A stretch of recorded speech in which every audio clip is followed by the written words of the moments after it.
우리가 함께 하나님의 말씀 보겠습니다. 마가복음 16장 1절로 3절입니다. 마가복음 16장 1절로 3절 우리 같이 읽습니다. 안식일이 지남에 막달라 마리아와 야고보의 어머니 마리아와 또 살로메가 가서 예수께 바르기 위하여 향품을 사다 두었다가 안식 후 첫날 매우 일찍이 해 돋을 때에 그 무덤으로 가며 서로 말하되 누가 우리를 위하여 무덤 문에서 돌을 굴려주리오 하더니 아멘.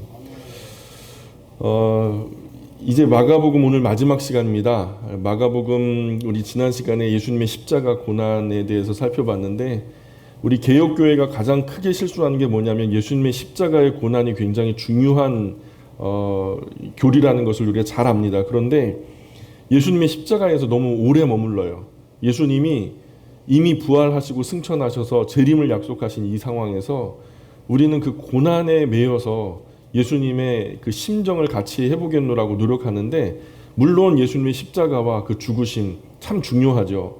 그런데 예수님은 분명한 건 부활하셨다는 거예요.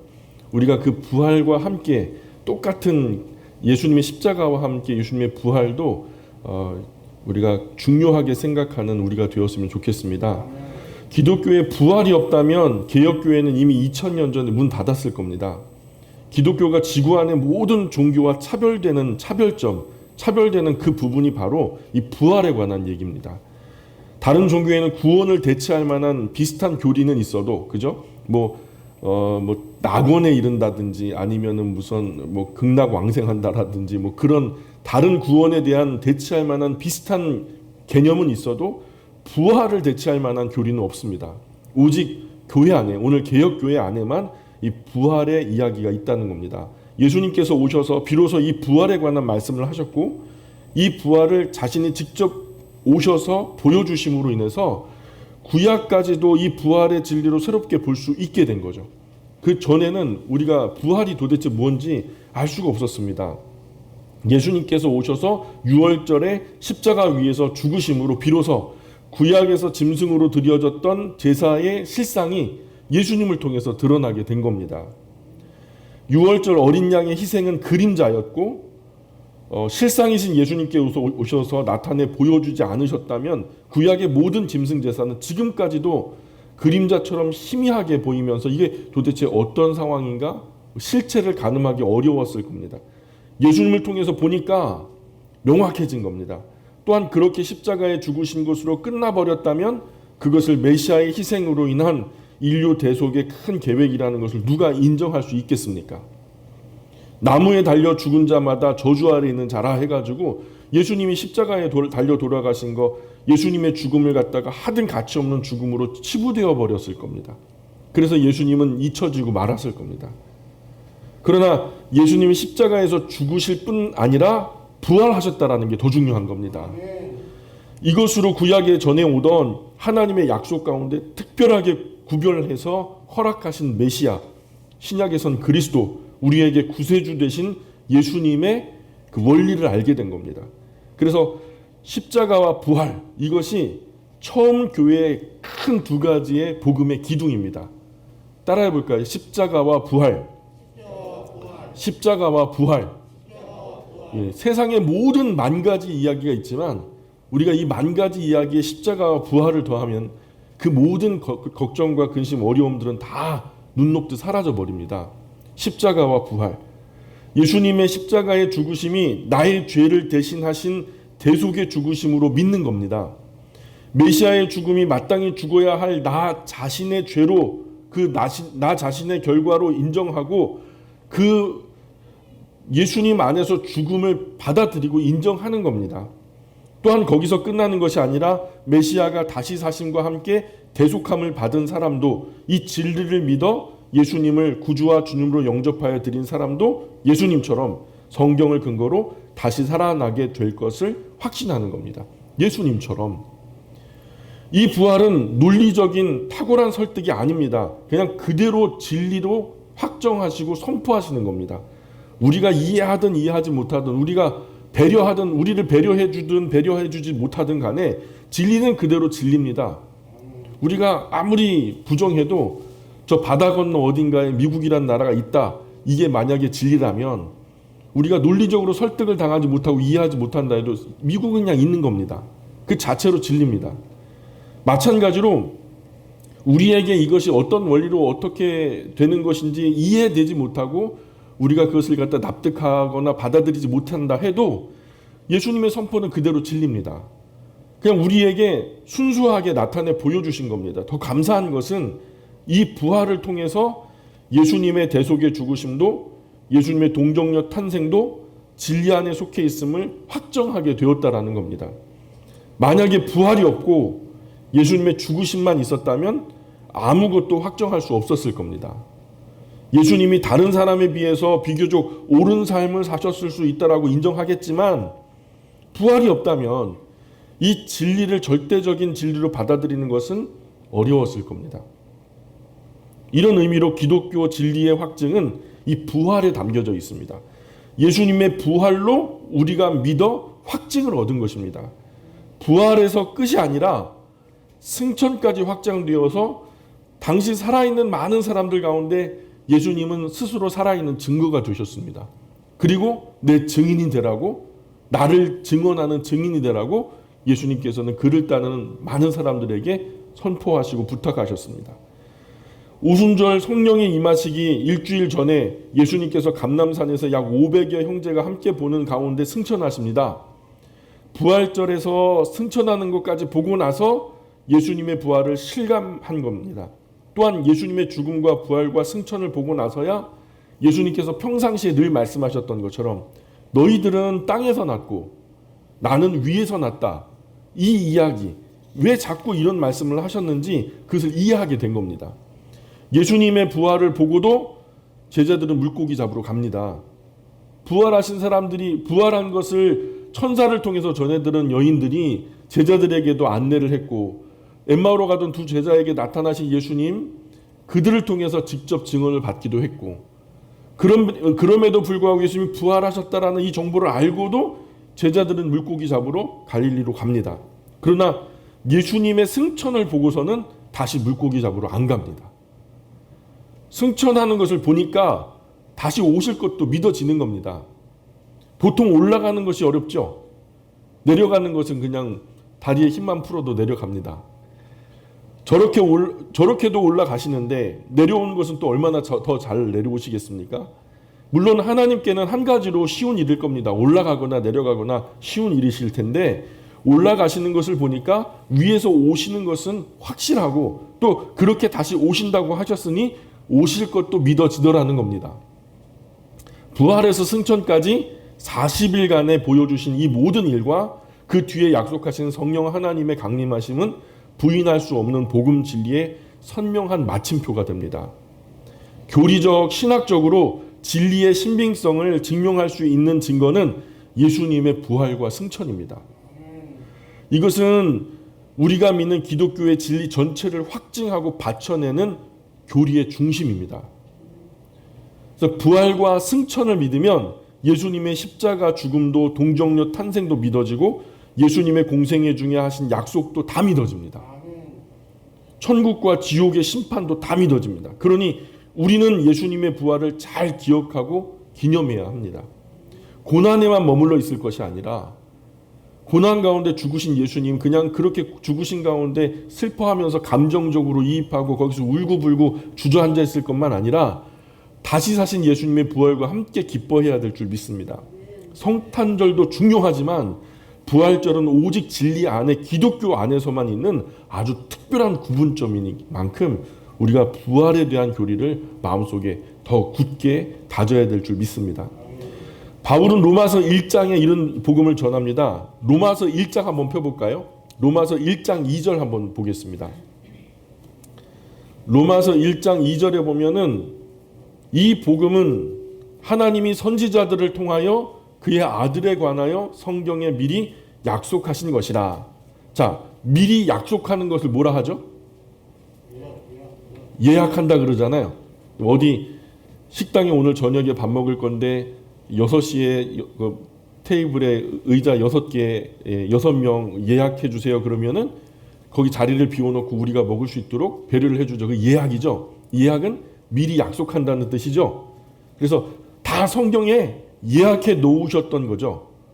예약은 상호 신뢰를 바탕으로 해요. 우리가 그렇게 부탁하면, 전화로 부탁하면은 식당 주인이 이렇게 빼놓을 것을 믿고 예약을 하는 거죠. 갔는데 자리가 없어요. 그러면 신용이 깨어져 버리는 거죠. 우리가 하나님을 믿는다는 것이 그런 겁니다.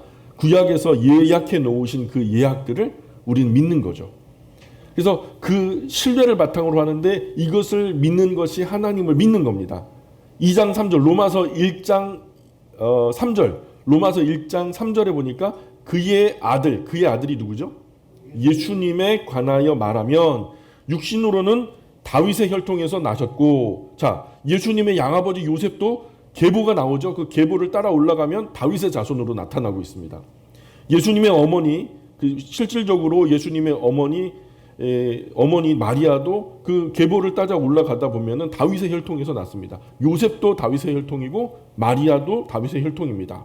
그래서 어머니의 계보를 따라 올라가다 보면은 다윗의 아들 나단의 계보로 내려오는 것을 볼 수 있죠. 그러니 예수님은 예약대로 다윗의 자손으로 우리에게 오신 것이 확실합니다.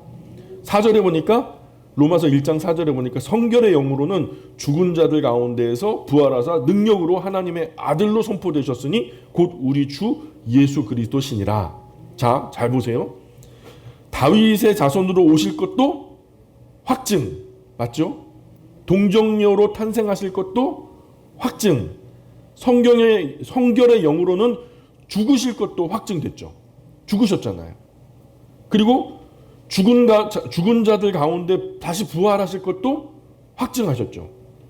하늘에서 오신 분이 다시 하늘로 승천하시는 것도 확증하셨죠. 예수님은 우리의 죄를 지고 죽으시고 부활하시고 승천하셨어요.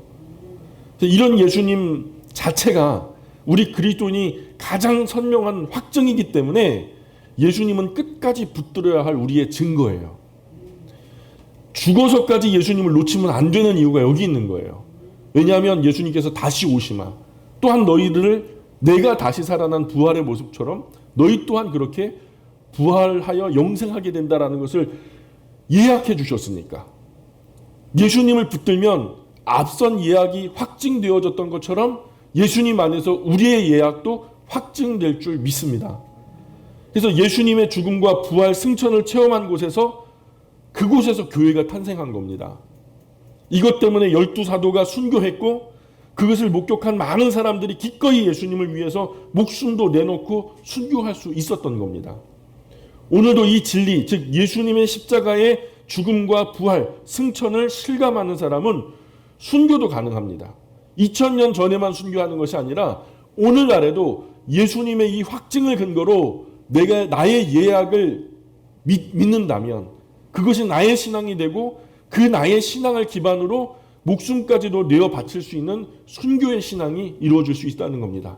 그래서 부활의 신앙은 순교의 신앙입니다.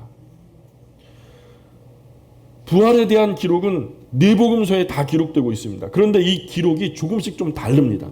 한꺼번에 모든 부활 사건을 종합적으로 다 똑같이 본 것이 아니라 여러 사람에 의해서 여러 각도에서 부활이 목격되고 있어요. 다른 사람들이 다양한 각도에서 예수님의 부활을 목격했기 때문에 그 부활의 사건을 종합적으로 다 똑같이 본 것이 아니라 여러 사람에 의해서 여러 각도에서 부활이 목격되었기 때문에 그 부활의 기록 또한 서로 조금씩 다르게 기록되고 있는 것이 사실입니다. 그러나 이런 증언들을 종합해 보면 예수님은 부활하신 후 한 40일 동안 10차례에서 11차례 정도 제자들과 그 외에 다양한 사람들에 의해서 목격되어지고 그에 의해서 그 부활이 기록되고 있거든요. 16장 1절 볼까요? 16장 1절 안식일이 지남에 막달라 마리아와 야고보의 어머니 마리아와 또 살로메가 가서 예수께 바르기 위하여 향품을 사다 두었다가, 자, 마리아가 여럿이라 좀 헷갈리죠. 이제는 좀 구분하시고 마리아가 이제 구분이 되시고 어느 마리아가 있었다라는 것이 좀 헤아려지셔야 되는데 좀 다시 한번 제가 구분을 해드리겠습니다. 신약 성경에 네 분의 마리아가 있습니다. 첫 번째는 막달라 마리아, 그죠? 연세가 제일 많은 마리아죠. 예수님께서 7 귀신을 쫓아내 주셔서 온전하게 된 후로 예수님을 마쿠에서 열심히 도왔던, 예수님의 사역을 후원했던 그런 마리아가 있고요. 두 번째는 예수님의 모친도 마리아였죠. 로마교는 이분을 성모 마리아라고 부르는데 개혁교회에서는 성모 마리아라고 부르지 않습니다. 성모라고 하는 말은요, 성부를 전제하는 거거든요. 그럼 성부와 성모는 부부겠죠? 이것은 이치에 맞지 않는 겁니다. 그래서 그냥 예수님의 모친 마리아로 부르면 됩니다. 지금 로마교는 사위일체처럼, 삼위일체 플러스 성모 마리아도 신의 반열에 세워놓고 있는데 이것 때문에 변질이 되어버린 거죠. 그래서 진리가 아닌 거죠. 진리일 수가 없는 거죠. 진리의 무엇을 빼도 진리가 아니게 되지만 진리의 무엇인가를 보태도 그것은 진리가 아닌 겁니다. 진리는 딱 성경대로만 진리입니다. 세 번째는 베다니 마리아죠. 우리가 잘 아는 베다니 동네 나사로 여동생 둘이 있었죠. 하나는 첫째는 마르다였고 둘째가 마리아였죠. 그리고 지금 여기 작은 야고보 요새의 어머니 마리아, 15장 40절 지난 시간에 우리가 함께 말씀 나눴을 때 멀리서 바라보는 여자들도 있었는데 그 중에 막달라 마리아와 또 작은 야고보와 요새의 어머니 마리아와 또 살로메가 있었으니 이렇게 기록하고 있을 때 여기서 야고보와 요새의 어머니 마리아 할 때 그 마리아, 살로메는 아시는 대로 세베대의 아내였고요. 작은 야고보 요한의 형제 어머니가 또한 마리아인데 전설에 의하면 이 살로메가 예수님의 어머니 마리아와 자매지간이었다라고 그래요. 굳이 촌수를 따지자면 예수님의 이모뻘 되는 분이죠. 그러니까 예수님과 함께 다니시면서 열심히 후원도 또 지원도 해주시고 예수님을 다윗 왕 같은 자리에 세워지게 된다. 예언처럼 다윗 왕의 위를 회복한다 그랬으니 다윗 왕처럼 실질적으로 높아질 거라고 예상을 했거든요. 이분들은. 그러니 그렇게 다윗 왕처럼 높아졌을 때 자기 아들들이 하나는 예수님의 오른편에 하나는 예수님의 그 왼편에 앉혀보겠다고 상당히 공을 들이고 정치활동도 열심히 하셨던 분이죠. 막달라 마리아, 예수님의 어머니 마리아와 베다니 마리아, 작은 야고보와 요셉의 어머니 마리아, 이렇게 네 분의 마리아가 우리가 성경에서 만날 수 있는 마리아죠. 16장 2절에 보니까 안식 후 첫날이면은 토요일일까요? 주일일까요? 주일입니다. 그죠? 매우 일찍이 해 돋을 때에 그 무덤으로 가며, 마태복음에서 미명해라고 기록되고 있어요. 미명이면은 해가 밝았어요. 아직도 어두운 때예요. 아직 어두운 때죠. 그런데 여기 마가복음에는 뭐라 그래요? 해 돋을 때라고 기록되고 있죠. 그럼 이거 성경이 거짓말인가요? 어떻게 생각하세요? 이것을 가지고 또 때가 안 맞다고 여기서는 미명이라 했는데 여기서는 해 돋을 때라 했다고, 그러니까 성경은 신빙성이 없는 거짓말 투성이 그냥 그 어떤 신화적인 이야기다 이렇게 치부해버리는 분도 있어요. 사실 그렇게 쉽게 생각해버리시는 분이 계신데, 출발할 때 미명이었는데 거기까지 거리가 1km 남짓 되거든요. 그럼 1km 정도 거리를 걸어가다 보면 해가 뜰 수도 있죠. 어떤 분은 해가 뜨기 전에 기록했고 어떤 분은 해가 떴을 때 기록했다면 미명에도 맞고 해가 돋을 때도 맞는 거죠. 예루살렘이 해발고지가 800고지에 있어요. 그러니까 해가 일찍 뜨겠죠. 그렇죠. 그러니 우리가 해 뜨는 거 이번에도 제가 휴가 가서 한번 봤는데 해가 금방 떠요. 금방 떠요. 그냥 5분도 안 돼가지고 그냥 막 시뻘건게 그냥 바다를 뚫고서 올라오더라고요. 5분만 딴 데 보고 있었으면은 방금 전엔 미명이었는데 5분 후에는 해가 돋을 때가 되는 거잖아요. 1km 정도 더 되는 거리를 걸어가다가 해가 떴을 수도 있는 거죠. 그러니 이걸 갖다가 신빙성이 없는 부분이다 이렇게 하는 것은 상식이 좀 부족한 분들이죠. 3절 볼까요? 서로 말하되 누가 우리를 위하여 무덤 문에서 돌을 굴려주리요 하더니 눈을 들어 본즉 벌써 돌이 굴려져 있는데 그 돌이 심히 크더라. 자, 큰 태산 같은 어려움이 감히 움직일 수 없는 현실로 다가올 때, 이건 도대체 우리가 어떻게 바꿀 수가 없죠. 코로나19도 우리가 어떻게 인류가 동원돼도 지금 바꾸지 못하고 있잖아요. 그죠? 태산처럼 큰 묵직한 바위가 우리 앞에 덕하니 놓여 있는 것처럼 숨이 막히는데도 이거 어떻게 할 수 없잖아요. 감히 움직일 수 없는 현실로 다가올 때. 그래도 돌인 놓인 현장에 가야 됩니다. 현장에 가면은 치울 길이 보이죠. 우리가 하나님 보시기에 옳게 산다면 천사를 보내시거나 도울 사람을 보내시거나 하나님의 은혜 도움으로 움직일 수 없는 현실의 무거운 장애물들이 치워지는 것을 우리가 보게 될 줄 믿습니다. 현장에 가서 부딪혀야 얼마나 큰 것이 옮겨진 것인지 알게 될 테니까 그거 없이 그냥 옮겨버리면은 하나님 얼마나 큰 일을 하셨는지 모르잖아요. 그렇죠? 그냥 우리가 걱정하기도 전에 근심하기도 전에 그것이 얼마나 큰 어려움이고 얼마나 위험한 것인지 알지 못하는 순간에 그냥 옮겨주시면 그냥 당연한 것으로 여기잖아요. 그 문제의 무게와 크기와 어려움들을 다 우리가 경험한 다음에 이렇게 큰 것을 하나님이 치워주셨군요 라고 생각할 때는 하나님께 감사가 나오는 거죠. 겁먹지 말고 어려움이 놓인 현장에 가셔야 됩니다. 그리고 하나님께 도움을 구하셔야 됩니다. 이 여자분들이 예수님을 사랑하는 간절한 마음으로 예수님께 예의를 갖추기 위해서 가다가 야 도대체 돌을 어떻게 치울까? 그 무거운 바위 덩어리를 어떻게 치워야 될까? 하고서 염려했잖아요. 그런데 현장에 가보니까 어떻게 돼 있어요? 오늘 본문에 보니까 돌은 굴려져 있어요. 이미. 돌은 이미 다 치워지고 굴려져 있었던 거죠. 그런데 뭐라고 고백해요? 돌이 심히 크더라. 요 5절에 보니까 무덤에 들어가서 흰 옷을 입은 한 청년이 우편에 앉은 것을 보고 놀라매. 자, 한 청년이 누굴까요? 동네 청년일까요? 우리 눈에는 한 청년처럼 보이겠지만 하나님께서 보내신 천사였겠죠. 자, 6절 보세요. 청년이 이르되 놀라지 말라. 놀랐다는 거예요. 그죠? 이 여인들이 놀랐다는 거예요. 놀라지 말라. 너희가 십자가에 못 박히신 나사렛 예수를 찾는구나. 그가 살아나셨고 여기 계시지 아니하니라. 보라, 그를 두었던 곳이라. 가서 그의 제자들과 베드로에게 이르기를 예수께서 너희보다 먼저 갈릴리로 가시나니 전에 너희에게 말씀하신 대로 너희가 거기서 배우리라 하라 하는지라. 여자들이 몹시 놀라 떨며 나와 무덤에서 도망하고 무서워하여 아무 말도 하지 못하더라. 이렇게 너무 놀라 무서워서 아무 말도 못하고 무서워서 도망간 거죠. 그럴 수 있죠.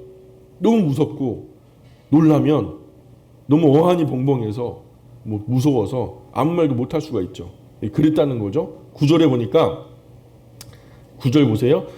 예수께서 안식 후 첫날 이른 아침에 살아나신 후 전에 7 귀신을 쫓아내어 주신 막달라 마리아에게 먼저 보이시니 마리아가 가서 예수와 함께 하던 사람들이 슬퍼하며 울고 있는 중에 이 일을 알림해. 이 일이 뭘까요?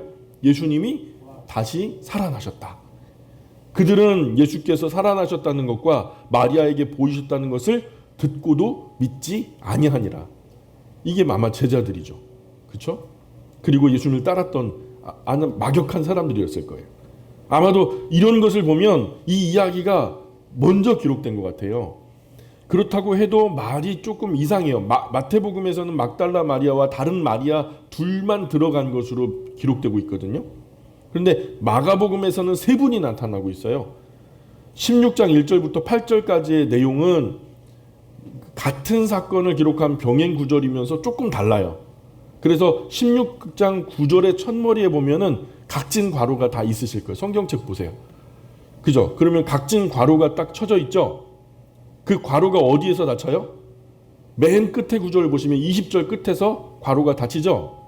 그러니까 9절부터 20절까지 각진 괄호 안에 가둬놨어요. 그럼 이 부분은 지금 우리의 성경보다 더 앞서서 일찍 발견된 사본에는 괄호 안의 부분은 없었던 것으로 본다라고 괄호로 표시해 놓은 거예요. 그래서 각주를 따라가 보면은 그 각주에 뭐라고 부연 설명하고 있죠? 어떤 사본에는 9절부터 20절까지는 없음이라고 기록되고 있어요. 훗날에 부활에 대한 기사가 목격한 이들에 의해 정리될 때 빠진 부분이 후대에 가서 필요하다 여겨져서, 왜냐하면 마가복음에는 없는데 다른 복음에는 다 공통되게 있거든요. 그러니 마가복음에 빠진 이 부분이 꼭 필요해. 그래서 옮겨다가 놓았을 수 있다. 그래서 첨부된 것으로 보여지는 거죠. 9절부터 20절은 다른 세 복음서에서는 다 기록되어 있는 부분인데 마가서 한 가지만 갖고 있었던 분은요, 마가복음을 가지고 있었던 분은요, 나중에 그런 부분도 있었어 하면서 9절부터 20절이 없으니 이 중요한 것이 왜 빠져 있을까 해서 다른 병행 기록과 비교하여 첨부된 것으로 봐요. 왜냐하면 마가복음이 제일 먼저 기록된 복음이니까요. 그래서 후대에 기록된 사본에는 9절부터 20절까지가 나타나고 있죠. 그래서 후대에 그 안에 유익한 사실이 병행 기록에 의해서 확실하고 또 나름 중요한 교훈이 담겨져 있기 때문에 없는 것보다는 있는 것이 낫겠다 해가지고 이게 첨부해 놓고 부연으로 이렇게 표시를 해놓은 거죠. 9절에 볼게요. 예수께서 안식 후 첫날 이른 아침에 살아나신 후 전에 7 귀신을 쫓아내어 주신 막달라 마리아에게 먼저 보이시니 마리아가 가서 예수와 함께 하던 사람들이 슬퍼하며 울고 있는 중에 이 일을 알림해 그들은 예수께서 살아나셨다는 것과 마리아에게 보이셨다는 것을 듣고도 믿지 아니하니라. 자, 예수님의 죽음으로 시리에 빠진 사람들에게 가서 이런 예수님이 다시 살아나셨다라는 이야기를 전하니까 너무 황당한 거예요.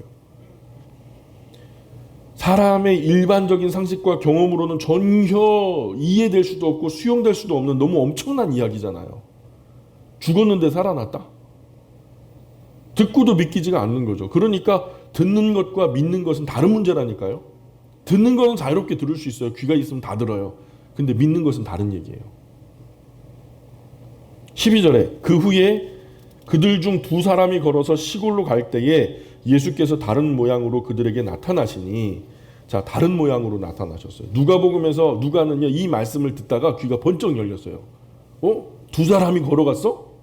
그 사람들이 누굴까? 시골로 걸어갔다고? 그 시골은 어딜까? 그럼 그 2 누굴까? 시골은 어느 동네일까?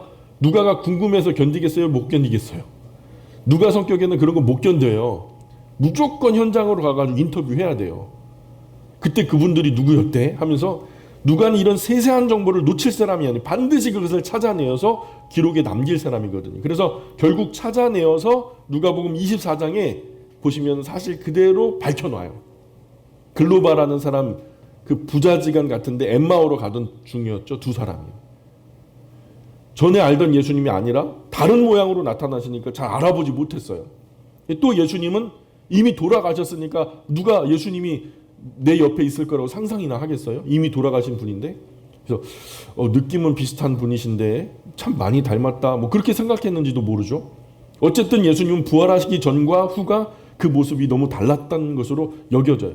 요한복음 21장 4절 5절에는 어떻게 기록되고 있냐면 날이 새어갈 때에 예수께서 바닷가에 서셨으나 제자들이 예수이신 줄 알지 못하는지라.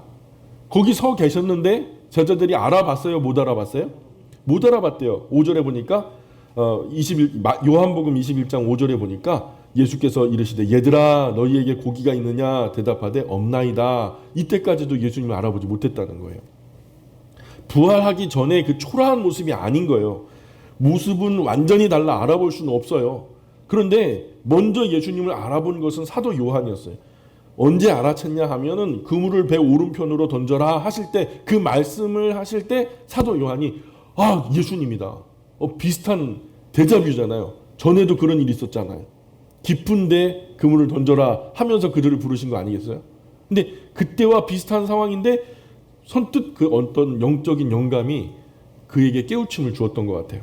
이에 베드로가요 예수님이라는 소식에 겉옷을 대충 걸치고 배가 그 해변가에 접안할 그 틈이 없이 그냥 배에서 뛰어내려 가지고 물로 뛰어들어서 예수님께 나아가거든요. 그랬더니 예수님이 뭐 하고 계셨냐면 숯불에다가 모닥불을 이렇게 피워놓고 그 숯불에다가 물고기와 떡을 갖다 맛있게 구워 놓으시고 제자들이 밤새 그물질을 했을 테니까 얼마나 배고프겠어요. 그래서 그 제자들을 기다리고 계셨던 것이죠. 그리고 예수님께서 얘들아 아침 먹어라 그렇게 초대하신 거죠. 요한복음 21장 12절에 이래 말씀해요. 예수께서 이르시되 와서 조반을 먹으라. 이 조반이 뭐죠? 아침밥 먹어라 그죠. 밤새 그물질 했던 거죠. 제자들이 주님이신 줄 아는 고로 당신이 누구냐 감히 묻는 자가 없더라. 이제는 알게 된 거예요. 제자 중 도마에게는 확신을 주시려고 손바닥에 못자국과 허리에 창자국을 보여주셨어요. 만지게 하셨죠. 아마도 그 못자국과 창자국을 그대로 가지고 계셨던 모양이에요. 아마 우리는 부활해도 외형상으로는 전혀 알아보지 못할지도 몰라요. 그런데 부활하신 예수님을 만나 사람들이 예수님을 알아보게 되는 양상을 보니까 예수님이 자신을 오픈하지 않으시면 다시 말해서 자기가 원하시면 그냥 예수님의 정체성을 자연스럽게 인식하게 되는 것 같아요. 근데 원치 않으시면 모르는 상태로 그대로 덮이는 거죠. 또 하나의 소망은 지금은 예수님의 이런 모습을 통해서 보면 부활 후에 우리의 모습이 이것과는 완전히 다르다는 거예요. 지금 이 모습과는 완전히 다르다는 거예요. 부활하면 희망이 있어요. 아마 서로 알아보지 못할 만큼 아름다운 모습으로 완전하게 변화될 줄 믿습니다. 13절에 보니까 16장 13절로 돌아와서 두 사람이 가서 남은 제자들에게 알리었으되 역시 믿지 아니하니라. 자, 이성과 상식과 경험과 논리에 어느 정도 맞아 떨어져야 믿을 만할 텐데 너무 충격적인 이야기를 말씀하시니까 말로 표현하지만 내 귀로 듣기도 듣지만 믿어지지 않는 거예요. 그래서 부활하신 예수님께서 10번, 11번 나타나 보여주시면서 이들에게 확신을 주시는 거죠. 14절 볼까요? 14절 우리 같이 읽겠습니다. 14절 시작. 그 후에 11 제자가 음식 먹을 때에 예수께서 그들에게 나타나사 그들의 믿음 없는 것과 마음이 완악한 것을 꾸짖으시니 이는 자기가 살아난 것을 본 자들의 말을 믿지 아니함일러라. 자, 이 부분에 또 하나 빠져 있어요. 요한복음에 보면은 도마가 없는 상태로 11 제자만 있을 때에 예수님은 한 번 제자들을 찾아오셨던 것이 있어요. 근데 그 기록이 여기 빠져 있어요. 그래서 네 복음서의 동서남북에서 예수님을 비추는 조명과 같아요. 그래서 골이 빠진 부분은요, 다른 그 병행 구절에서 이렇게 채워넣다 보면은 그 당시에 온전한 상황들이 소상하게 종합되어 줄 수 있다는 거죠. 그러면 정말 조금 더 온전한 예수님의 이야기가 보이게 된다라는 거죠. 부활하신 예수님께서 나타나셔서 다른 것을 꾸짖으신 게 아니에요. 두 가지를 꾸짖죠. 하나는 뭘 꾸짖어요? 그들의 믿음 없는 거. 왜 그렇게 내가 여러 번 말했고 그 사전에 그렇게 예약한 거잖아요. 사전에 그렇게 예약해서 내가 죽고 사흘 만에 다시 살아날 것, 그리고 너희들을 내가 보러 갈 거라고 그렇게 얘기했던 거, 그거 아직 모르잖아요. 믿지 못하고 있잖아요. 그리고 그 마음 딱딱하게 편견으로 고집으로 완전히 점철되어서 그냥 믿지 못하는 그 개념 자체를요 그대로 고수하고 있는 거예요. 그래서 두 번째 예수님께서 야단치셨던 것은 마음이 완악한 것을 꾸짖어요. 좀 유연해야 되는데 유연하지 못하고 너무 어려서부터 나는 원래 이래. 사람이 어떻게 죽었다가 다시 살아날 수 있어. 예수님이 충분히 여러 번 사전에 말씀하셨음에도 불구하고 그 편견과 그 고정관념을 깨뜨리지 못하는 거죠. 그러면서 사람들에 의해서 대하여 완고한 자세로 아주 어린 나이에 굳어져 버리면은 곤란하죠. 이런 사람은 발전 가능성이 없어요. 그리스도인은 나이가 들어도 유연함을 잃지 말아야 될 줄 믿습니다. 이미 십자가 사건 전에 이런 일을 여러 차례 예수님께서 말씀하셨고 다시 살아나셔서 여러 사람에게 보이셨고 그들에게 말도 전해 들었고 나아가서 본 사람이 직접 와서 말을 전달해도 너무 믿지 않으니까 예수님께서 직접 나타나셔서 자신을 보여주는데도 믿어지지 않는 거예요. 그게 뭐 때문이에요? 예수님이 그러면은 가짜로 살아나신 거예요? 아니면 자기들의 고정관념이 아직도 믿거나 받아들이지 못하게 만드는 거예요? 나의 편견이라고요. 그렇게 나타나신 자리에서 제자들을 지금 꾸짖고 계신 거예요. 두 가지를. 그들이 믿음이 없는 것과 마음이 완악한 것을 꾸짖고 계시는 거죠. 15절에 또 이르시되 너희는 온 천하에 다니며 만민에게 복음을 전파하라. 복음을 전할 때도 우리가 인격적으로 전해야 될 줄 믿습니다.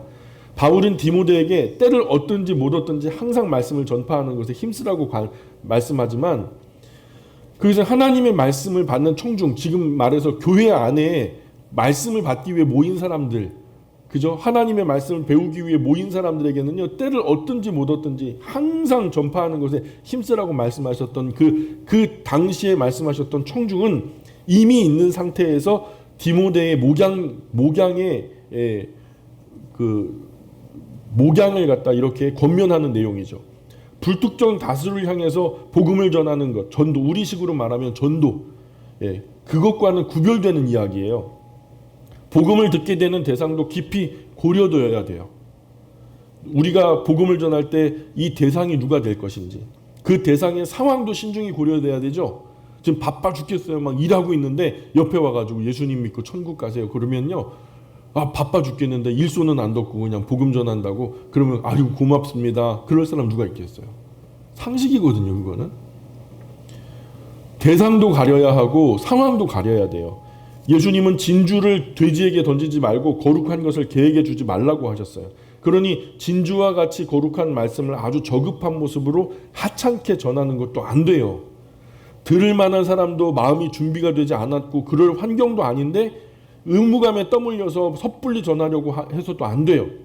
또 우리가 이렇게 복음을 전하면 무슨 어떤 성령 하나님께서 신비한 어떤 권능으로 임하셔서 저들의 마음을 갖다 180도 달라지게 하고 뭐 어떤 기적과 이적을 보여주심으로 저 영혼이 살아날 거야.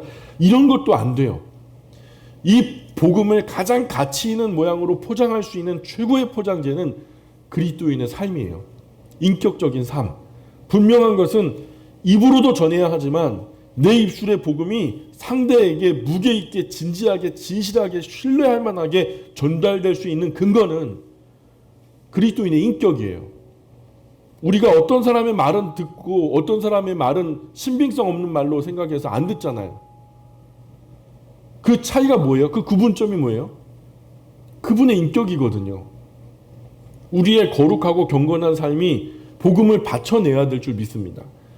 우리에게 열려진 사람에게 다가가서 잘 준비된 복음을 이 복음을 전하면 분명히 열매가 돼요. 우리를 믿고 신뢰하며 선한 이웃으로 받아들이고 저분 정도면은 헛된 얘기하지 않으실 텐데 그 사람의 입에서 나오는 말을 진지하게 신뢰할 만하게 전달받을 수 있는 그런 그리스도인의 인격이 우리의 인격이 되어야 될 줄 믿습니다. 우리의 거룩하고 경건한 삶이 복음을 받쳐내서 그런 사람들에게 다가가서 잘 준비된 복음 전하면 분명히 열매가 돼요. 전하는 자의 고상함, 품위, 인격, 정직성 이 모든 것이 잘 준비돼야 돼요. 앞에서는 막 간이고 쓸개고 빼줄 것 같다가 나중에 뒤에서 딴소리를 한단 말이에요. 그런 게 걸렸어요. 바깥에 화장실 바깥에서는 막 예수 믿고 천국 가세요 그런데 그 화장실 안에 들어가고 더럽게 안 듣네. 그러면은 그 받아들이겠어요? 많은 그리스도인들이 그렇거든요. 이중적이에요. 해야 하기 때문에 하는데 내가 뭐 그냥 뭐가 믿져가지고 해? 뭐 그러면서 뒤에서는 막 툴툴거리고. 이 모든 것이 잘 준비돼야 돼요. 아무 곳에서나 예수천당 불신지옥 하면 불편해해요. 비웃고 조롱하죠. 오히려 예수님의 그 고귀하신 복음이 하찮게 여겨지게 된단 말이에요. 오히려 더 이질적으로 느끼면서 거부감만 커져. 저거 사이비 이단 아니야? 하면서. 복음을 값싸게 천박하게 전하면 안 된다는 거예요. 복음이 소중한 만큼 복음을 담고 있는 우리도 경건하게 거룩하게 준비돼서 전달되어야 하는 것이죠. 어떤 분은 지폐에다가 제가 봤는데 그걸 어떤 목사님이 전해줘요. 새빨간 도장을 만들어가지고 지폐에다가 예수천당 불신족 다 찍어와. 어떤 분은 그 돈을 또 절에 가가지고 시주했다고 또 자랑을 해요. 정말 품이 없어요. 상식에서도 벗어나요. 이거 보고서 그래 역시 예수님이 최고지 하고 올 사람 누가 있겠냐고 상식적으로. 우리가 이런 것들을 뛰어넘었어요 너무. 그래서 지금 세상이 우리 교회를 욕하고 있는 거예요. 너무 우리의 목적에 눈이 멀어서 인격이나 예수님께서 그렇게 강조하셨던 부분들을 놓치고 있는 거라고요. 간혹 그런 모습이 사진에 찍혀 사람들에게 회자될 때 정말 품이 없는 몰상식한 사람으로 그리스도인의 품격이 깎여나가고 더 나아가서 하나님의 이름에 먹칠이 당하고 있는 거예요. 그런 것 보고 어떤 사람이 회개하겠어요. 인격적이고 품위가 있어야 되잖아요. 성령 하나님의 신비한 능력으로 어떻게 되겠거니. 아니요. 절대로 그렇게 안 해요.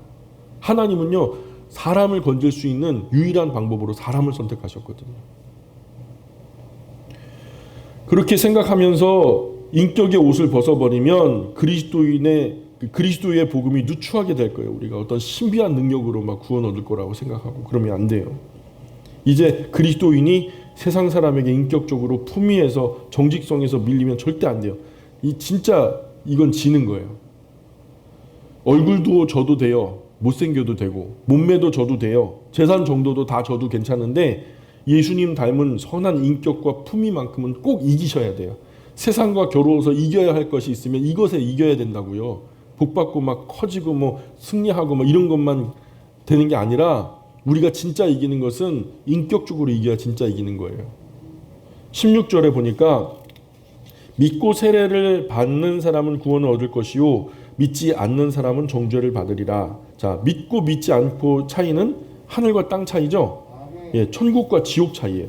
자, 17절 18절 같이 읽어보겠습니다. 시작. 믿는 자들에게는 이런 표적이 따르리니 곧 그들이 내 이름으로 귀신을 쫓아내며 새 방언을 말하며 뱀을 집어 올리며 무슨 독을 마실지라도 해를 받지 아니하며 병든 사람에게 손을 얹은즉 나으리라 하시더라. 이 말씀을 읽고 미국에서 한 목회자가요, 이 구절을 주제로 많은 성도들 앞에 설교를 한 거예요. 근데 나 마음속에서 알 수 없는 어떤 확신이 생긴 거예요. 그래가지고 진짜 코브라를 갖다가 그대로 실천을 한 거예요. 이 코브라가 가만히 있겠어요? 순한 양처럼? 코브라는 어때요? 걔 인격으로는 코브라는 어떨 것 같아요? 짚는 즉시 물겠죠. 물렸어요. 어떻게 됐을까요? 목사님이 죽었어요. 몇 해 전에 해외 뉴스에 나왔는데 얼굴이 진짜 그걸 보면서 화끈거렸어요. 세상에.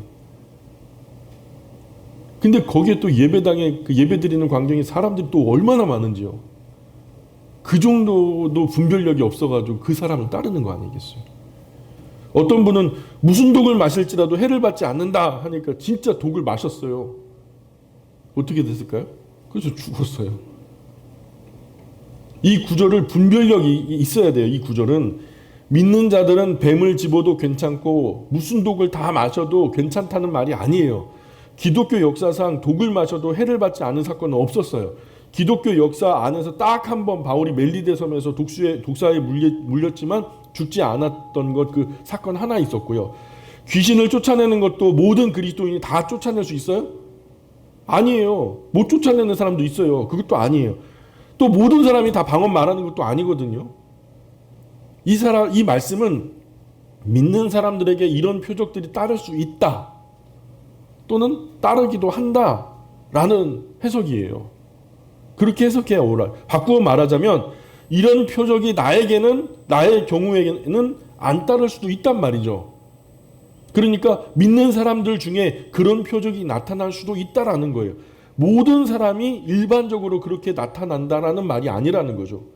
이런 특별한 경우 10,000가지 중에 하나 둘 정도이고 대부분 일반적인 경우에는 경건한 일상 속에서 바른 인격으로 선한 이웃이 되어서 복음을 전하는 것이 훨씬 더 효과적이라는 거죠.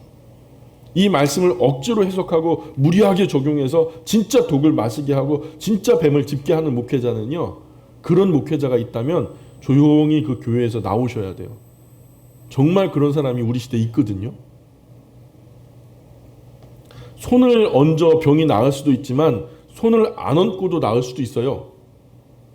어떤 분은 예수님께 말씀으로만 하옵소서 해서 나은 사람도 있거든요. 어떤 분은 말씀 듣다가 마음에 기쁨과 만족함과 뿌듯한 확신이 생겨서 기분 좋게 돌아갔는데 나은 분도 있거든요. 예수님도 너의 믿음이 너를 구원했다라고 말씀하셨어요. 하나님의 말씀을 확신 있게 듣는 자신의 신앙이 자신의 병에서 구원한 것이라고 예수님 말씀하시는 거거든요. 어떤 기도원에서는 안차를 한다고 열심히 때려요. 아주 시퍼렇게 막 시꺼멓게 멍이 들 때까지 때려요. 그것도 신령한 성령 하나님의 만져주심이라고 착각하고서 다 두드려 맞고 앉았어요 또.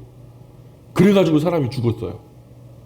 낫겠다고 갔는데 죽었어요. 병이 나은 것이 아니라 귀신이 떠나간 것이 아니라 도리어 온전하려고 치료받아 보려고 온 사람이요 더 형편없이 망가져서 죽어버린 거예요. 이런 이단과 사이비를 조심해야 돼요. 때리는 곳에는 절대 가지 마세요. 왜냐하면 아파요.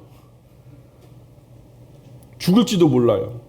그 분위기, 그 미혹에 갇혀버리면 그게 진리인 줄 착각하는 거예요. 고정관념이 돼서. 죽을 때까지 벗어나지 못해요. 손을 얹은 즉 나으리라. 손을 안 얹어도 나아요. 믿음으로 기도하면 나아요. 문제는 내 믿음이 어떤 믿음이냐는 것이죠. 나의 확신이냐, 하나님의 말씀에 근거한 확고부동한 진리의 믿음이냐, 또는 하나님의 뜻이 있으셔서 안 낫게 하실 수도 있어요. 바울도 목숨을 걸고 3번이나 나에게 가시가 떠나가기를 기도했지만은 하나님께서는 그렇게 하지 않으셨어요. 왜냐하면 바울이 나중에 해석하기를 내가 연약할 때 오히려 하나님이 강해지시더라. 내 약할 때 오히려 하나님의 강함을 보게 되었다. 그 기도해서 낫는 수도 있지만 기도해서 낫지 않는 수도 있다고요. 어떤 목사님이 이 병 나을까요? 안 나을까요? 그랬을 때 반드시 낫습니다. 그 얼마나 있다가 나을까요? 한 일주일, 7일 정도 지나면 낫습니다. 이렇게 말씀하시는 분이 있다면 그 교회 조용히 나오셔야 돼요.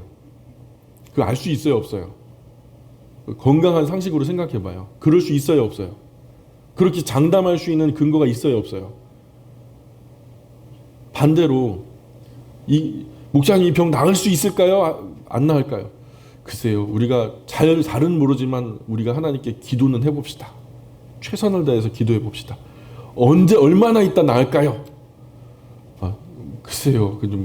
제가 어떻게 장담 드릴 수는 없어요. 하나님 은혜 주시면 나을 수 있겠죠. 이렇게 얘기하는 게 정직한 거 아니겠어요? 그들이 그렇게 말하는 7일 있다 나아요. 반드시 낫습니다.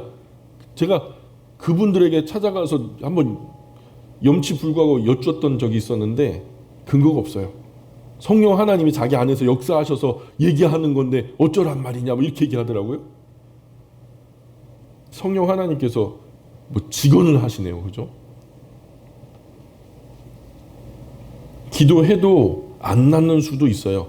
약 먹고 낫는 수도 있고요. 가만히 있는데 시간이 지나니까 자연스럽게 하나님의 자가치유 어떤 능력으로 회복력으로 낫는 수도 있어요. 다 낫는데 한 번은 안 나요. 언제 안 나요? 죽기 직전에 한 번은 안 나요. 그죠? 정말 중요한 것은 병 낫는 것도 중요하지만 병에 안 걸리는 것이 훨씬 더 중요한 거 아니겠어요? 그래서 하나님은 레위기 11장에서 우리가 평상시에 건강하게 살 수 있는 비결을 우리에게 가르쳐 주셨어요. 먹어야 할 것은 먹고 먹지 말아야 할 것은 먹지 마라. 레위기 그 이후에도 계속해서 육신의 복음을 주시죠. 어떤 복음을 주시냐면 위생적으로 깨끗하게, 질병 걸린 전염병은 어떻게 대해야 하는지. 그래서 11장 이후는 전부 다 육체, 우리가 이 땅에서 살아가면서 주의해야 할 부분들을 하나님께서 우리에게 가르쳐주고 계세요. 10장 이전에는, 레위기 10장 이전에는 영적으로 우리가 하나님 어떻게 예배할 것과 어떤 신앙생활, 어떤 삶의 영적인 삶을 살아야 될 것인지에 대한 안내를 주시고요. 그래서 레위기의 1장부터 10장까지는 영적인 복음이고, 그리고 11장부터 마지막 장까지는 육적인 복음이고, 그 레위기 전체를 우리가 통째로 받아들이면 영과 육이 잘 되는 법이 그 안에 담겨 있는 거죠. 16장 19절에 보니까 같이 읽을게요. 시작. 주 예수께서 말씀을 마치신 후에 하늘로 올려지사 하나님 우편에 앉으시느니라. 승천하셨다는 거죠. 이 엄청난 사건인데 여기는 한 줄로 기록되어 있어요. 어떻게 그렇게 되셨을까요? 어떤 바람을 타고 그러셨을까요? 아니면 우리가 알 수 없는 어떤 발견되지 않는 어떤 법칙, 과학 법칙이 있어갖고 예수님이 그렇게 뜨셨을까요? 어떤 원리와 어떤 과학적 법칙에 의해서 그렇게 되셨는지 우리는 잘 알지 못해요. 진리는 우리가 이해되지 않아도 있는 그대로 기록되는 거예요. 그랬으니까 그랬다는 거예요. 20절에 보니까 제자들이 나가 두루 전파할세 주께서 함께 역사하사 그 따르는 표적으로 말씀을 확실히 증언하시니라. 자, 표적이나 기적이 목적이 아니에요. 표적이나 기적이 목적이 아니라 말씀을 확실히 증언하시는 것이 목적이었어요. 이 사람들이 전하는 말씀이 진리이다라는 것을 확증하기 위해서 신앙이 없는 사람들에게 그런 놀라운 표적을 보여주셨던 거죠. 그 목적은 뭐냐면 표적과 기적에 있는 것이 아니라 이 사람들을 통해서 듣게 된 그 복음이 목적인 거죠. 요즘 사람들은 기적 보여도 놀라지 않아요. 왜냐하면은 워낙 컴퓨터 그래픽 CG라 그러죠. 영화 같은 데 보면은 컴퓨터 그래픽이 얼마나 뛰어난지요. 이 세상에 없는 장면을 연출해내요. 막 우주 공간을 날아다니고요. 죽었던 사람이 12번은 살아나요. 진짜 근데 거짓말 안 보태고 사실처럼, 사실보다 더 사실스럽게 현실만큼이나 뛰어나게 사람들이 날아다니고 죽었다가 살아나고 해서 별로 기적과 이적이 신기하지 않는 시절이죠. 영화에서 너무나 흔하게 나타나는 장면이 요즘에는 기적이 뭐냐면 건강한 인격의 사람을 만나는 게 기적이에요. 바른 행실의 사람을 만나는 게 진짜 기적이에요. 말이 통하고 인격적이고 바른 행실의 사람을 만나는 게 진짜 기적이에요. 신실한 신앙을 가진 사람은 그 경건한 생활의 모습만으로도 사람들에게 관심을 받아요. 뭔가 진짜 바른 사람이 딱 나타나면요, 사람들이 다 반응 의아해요. 저 사람이 나한테 뭘 바라고 저렇게 친절하게 하지? 저 사람이 도대체 이렇게 해가지고 남는 게 뭐가 있길래 나한테 이렇게 하지? 뭔가 의도가 있을 거야. 그러다가 나중에 진짜 그 모든 거짓된 것이 거쳐지고 진짜 순수한 의미로 그 사람 인격 자체가 그렇게 바르다, 옳다라고 인정함을 받을 때 사람들은 그 사람을 존경하고 그 사람이 이웃 되기를 기뻐해요. 이런 사람 만나는 건요, 10,000명 중에 1명 만날까 정말 힘든 일이거든요. 그게 기적과도 같은 일이거든요.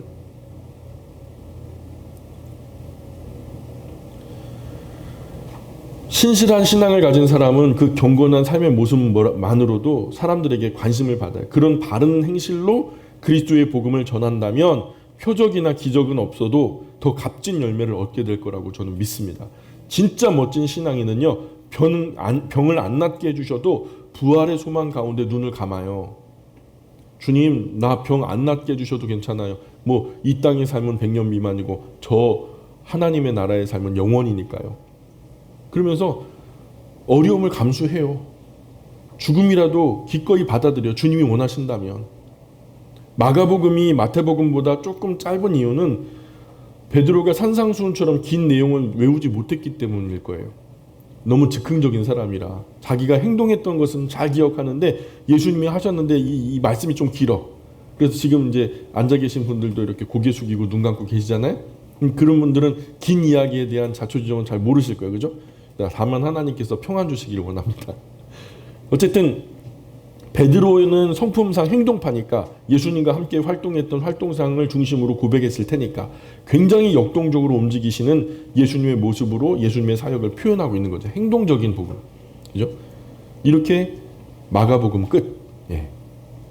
다음 시간에는 우리가 누가복음으로 들어갈 거예요. 누가복음의 기록은 세밀하게 시간 순서대로 이해되기가 쉽게 기록되고 있기 때문에 읽기만 해도 이해가 되고 은혜가 될 줄 믿습니다. 다음 주에는 우리가 누가복음 시작이니까 누가복음 꼭 읽고 우리가 말씀 가운데 임했으면 좋겠습니다. 기도하겠습니다.